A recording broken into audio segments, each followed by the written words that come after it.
కేంద్ర మంత్రి కిషన్ రెడ్డి మీడియాతో మాట్లాడుతున్నారు. లైవ్ లో చూద్దాం. చెప్తే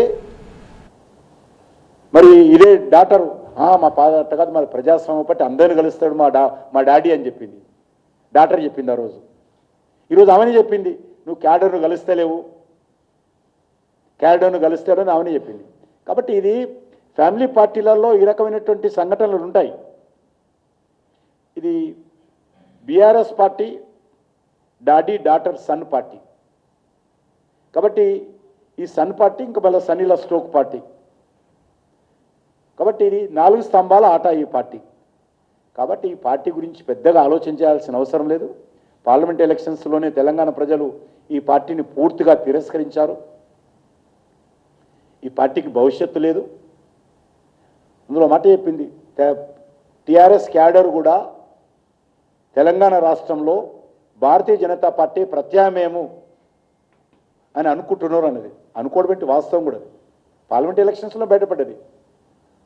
మీరు 2 నిమిషాలు తిట్టారు, 10 సంవత్సరాలు తిట్టింది సరిపోదా ఇంకా మమ్మల్ని? ఇంకా మీటింగ్లో తిడితే వెళ్ళిపోయింది. మునిగిపోయిన పార్టీ మమ్మల్ని తిడితేంది తిట్టకపోతేంది. ఓడిపోయిన పార్టీ ఒక సీట్ రాలేదు, డిపాజిట్ రాలేదు, ఆ పార్టీ మమ్మల్ని తిడితేంది తిట్టకుంటేంది.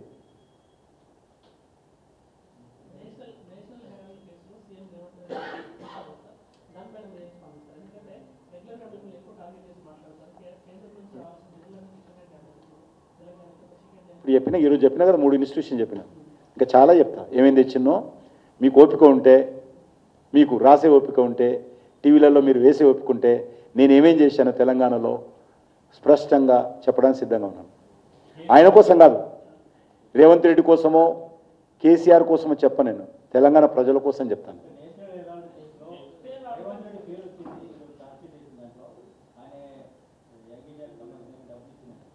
ఇప్పుడు అది ఒక ఇన్వెస్టిగేషన్ ఏజెన్సీ దర్యాప్తు చేస్తున్నప్పుడు బయటపడినట్టుగా వార్తలు వస్తూ ఉన్నాయి.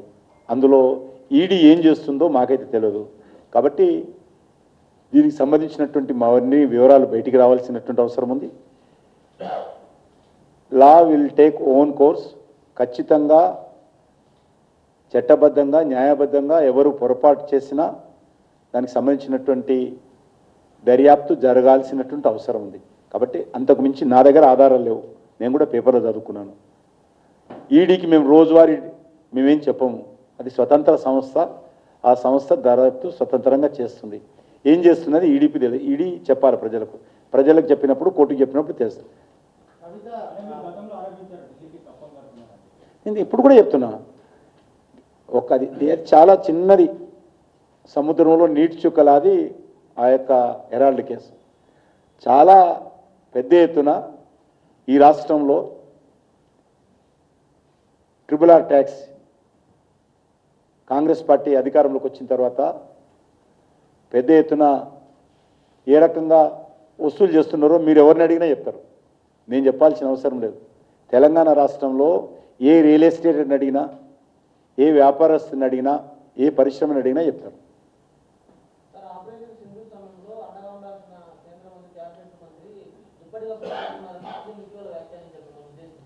ఏడా ఎవరైనా అంటే నాకు అర్థం కాదు.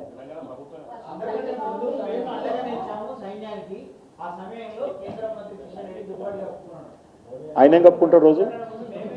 ఆయన ఏం కప్పుకుంటాడు రోజు? మరి ప్రజలందరూ ఏం కప్పుకుంటాడు నాకు తెలియదు. ఆయన ఏం కప్పుకుంటాడు మరి చూడాలి. నేను రేవంత్ రెడ్డి సర్టిఫికేట్ కోసం నేను పనిచేస్తలేను. భారతీయ జనతా పార్టీ ఏంటో, భారతీయ జనతా పార్టీ ఏ రకంగా పోరాటం చేస్తుందో, ఈ ఉగ్రవాదానికి వ్యతిరేకంగా ఏ రకంగా పోరాటం చేశామో, నేను ఎమ్మెల్యే కాకముందు నుంచి భారతీయ జనతా యువమోర్చాలు ఉన్నప్పుడు దేశవ్యాప్తంగా అనేక సదస్సులు పెట్టి నేను కార్యక్రమం చేశాను. కాబట్టి ఇంటర్నేషనల్ లెవెల్లో సంస్థను ఏర్పాటు చేసి అనేక దేశాలకు పర్యటించాను నేను ఉగ్రవాద విషయంలో. నాకు రేవంత్ రెడ్డి లాంటి వ్యక్తి యొక్క సర్టిఫికెట్ అవసరం లేదు. నేను దుప్పటి కప్పు రోజు పట్టుకుంటాను. ఆయన ఏం కప్పు పట్టుకుంటూ ఆయన చెప్పాలి.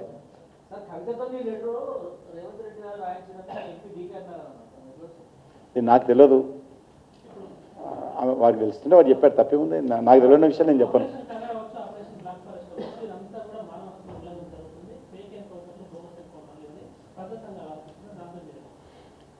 ఒకటి, ప్రజాస్వామ్యబద్ధంగా ఏ సంస్థ అయినా పనిచేసే అధికారం ఉంది, పని చేయవచ్చు. ప్రజాస్వామ్య వ్యతిరేకంగా తుపాకీ గొట్టం ద్వారానే, రక్తపాతం ద్వారానే, హింస ద్వారానే మేము రాజ్యాధికారం సంపాదించుకుంటామంటే డాక్టర్ బాబాసాహెబ్ అంబేద్కర్ ఇచ్చినటువంటి రాజ్యాంగం వ్యతిరేకం ఇది.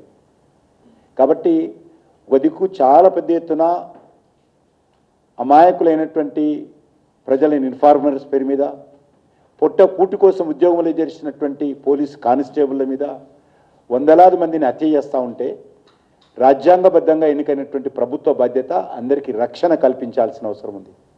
సివిలియన్స్ చేతుల్లో AK-47 పెట్టుకొని తిరగడం అనేటువంటిది మంచిది కాదు. కాబట్టి ప్రభుత్వ బాధ్యతగా వాళ్ళు చేస్తూ ఉన్నారు. ఆ దిశలోనే చాలాసార్లు కూడా చర్చలు జరిగాయి. కాబట్టి వైఖరి మార్చుకొని ప్రజాస్వామ్యబద్ధంగా ఈరోజు చాలామంది అండర్గ్రౌండ్లో పనిచేస్తున్నటువంటి వాళ్ళు కూడా ఓపెన్గా వచ్చి ఈరోజు మంత్రులు అయ్యారు. ఈ ప్రభుత్వంలో కూడా ఉన్నారు. అట్లా ఎవరైనా రావచ్చు, దానికి ఏ అభ్యంతరం లేదు. ఈరోజు ఈ ప్రభుత్వంలో కూడా చాలామంది మంత్రులు అయ్యారు. ఇన్ఫార్మర్స్ పేరు మీద సర్పంచ్లు అయితే ట్రైబల్స్ను, దళితులను అనేక మందిని చంపారు. కాబట్టి అది మంచి ఈరోజు మారుతున్నటువంటి జీవన విధానంలో, మారుతున్నటువంటి పరిస్థితుల్లో ఈరోజు ప్రజల ఆమోదం లేదు. దానికి హింసకు ఆమోదం లేదు ప్రజలు. కాబట్టి ప్రజలలో మార్పు వచ్చింది. ప్రజల ఆలోచన విధానంగా జనజీవన స్రవంతిలోకి రావాలి. మేము మా ప్రభుత్వం కూడా విజ్ఞప్తి చేసింది. జనజీవన స్రవంతిలోకి వచ్చి వాళ్ళు ఏ రకమైనటువంటి ఉద్యమైనా చేయవచ్చు. మీకు ఎందుకు, మేము రైతుల ఉద్యమం జరిపితే మేము విడ్రా చేసుకున్నాం. కాబట్టి ప్రజా ఉద్యమానికి మించి ఈ రకమైనటువంటి తుపాకుల ద్వారానో హింస ద్వారానో ఎవరు ఏమి సాధించరు. మనలాంటి దేశంలో, ఏ దేశంలో ఏమైందో తెలియదు, మనలాంటి దేశంలో శాంతి కాముకులైనటువంటి మనలాంటి భారతదేశంలో డాక్టర్ బాబాసాహెబ్ ఇచ్చినటువంటి ఈ యొక్క రాజ్యాంగంలో హింసకు తావులేదు. గంతే.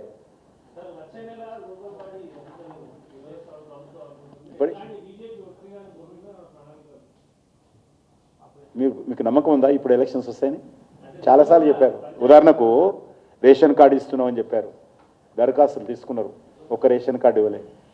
పింఛన్స్ ఇస్తున్నాం 4,000 రూపాయలు, 2,000 బదులు 4,000 చేస్తామన్నారు, ఒకటి ఇవ్వలే.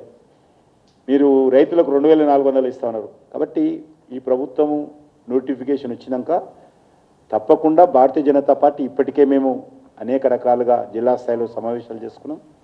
వీళ్ళు రిజర్వేషన్స్ ప్రక్రియ ప్రకటిస్తే వెంటనే మా అభ్యర్థులు అన్ని సీట్లు కూడా పోటీ చేసే విధంగా మేము కార్యాచరణ ప్రణాళిక రూపొందించుకుంటున్నాం. ఆ దిశలోనే పొత్తులు అనేటువంటి సమస్యనే ఉండదు. స్వతంత్రంగా పోతా ఉన్నాం. ఎక్కడైతే పార్టీ గుర్తుంటే పార్టీ గుర్తు మీద పోటీ చేస్తాం. పార్టీ గుర్తు లేనటువంటి స్థానాలలో మా పార్టీ కార్యకర్తలు మా పార్టీ తరఫున పోటీ చేస్తాం.